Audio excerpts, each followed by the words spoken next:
पूरा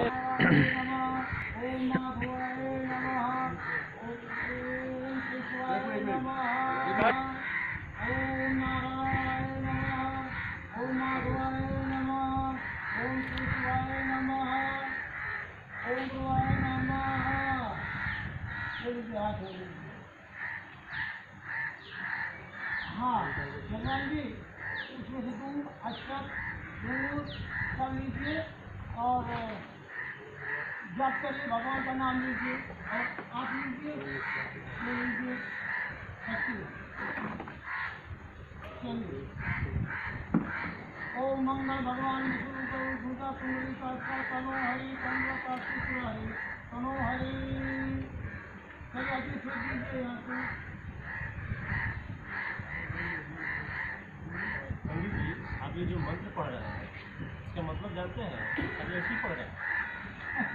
बेटा अभी हम पंडित हैं, हम मंत्र का अर्थ भी आपको बता देंगे, लेकिन एक बात जान लो, हमें से हमारा ब्याह नहीं होगा।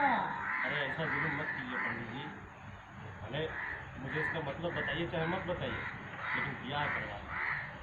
अरे बेटा, एक बार ब्याह हो गया ना तो पंडित जी का मंत्र जिंदगी भर दिमाग में घूमता रहेगा, खुद ही उसका मतलब समझ लेना।